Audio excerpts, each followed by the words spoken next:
ये छोटू के दाई। अरे काएगा? अरे पानी देना हो, गला सूखे जाते, खेत ले आए हो। बने करी हसमोला का करना है? और दे पानी नहीं तो बताओ अभी। नहीं तो का करबे?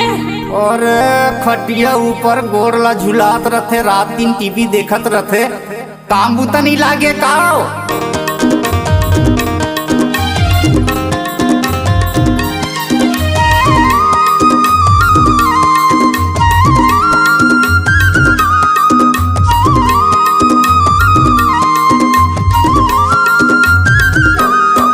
कबर काम बुता नहीं करस, कबर काम बुता नहीं करस, देखत थुथना लवर माय के ज्यादा झान दिखावे वो नखरा, नहीं तो लाऊं दूसर पटाए की। ज्यादा झान दिखावे वो नखरा, नहीं तो लाऊं दूसर पटाए के। रातों दीना झगड़ा मता था, रातों दीना झगड़ा मता था, चल दी हूँ मैं केरी सार के।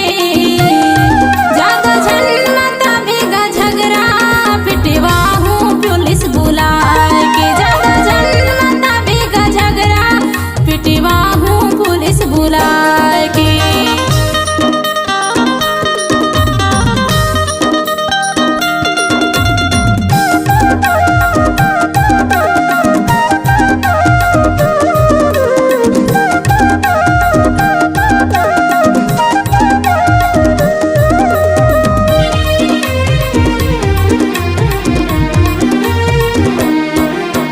खटिया ऊपर ले पानी मांगत और लगत हस बुखार के, वो आर लगत हस बुखार के।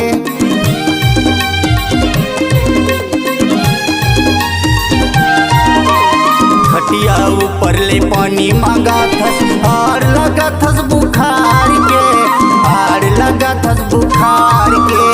खिड़की ले गिलाए झांकती रही थस, आदत लड़े में सुधार के, आदत लड़े में सुधार के। कहूँ गुस्सा मोर बोगाही, कहूँ गुस्सा मोर भोगाही, दया हूँ मई के तोरे अमराय के। ज्यादा ध्यान दिखावे वो नखरा, नहीं तो लाऊं दूसर पटाई के। जो तो झन दिखावे वो नखरा, नहीं तो लाऊं दूसर पटाई के।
के रोज दिना कबर राजिन की राम खजा थसवा, राजिन की राम खजा था।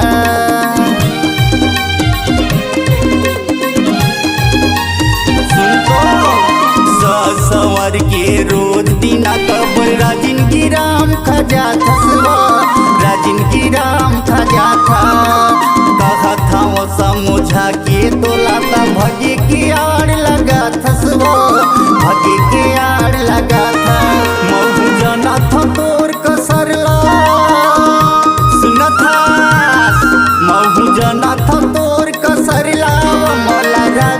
बुद्धू बना के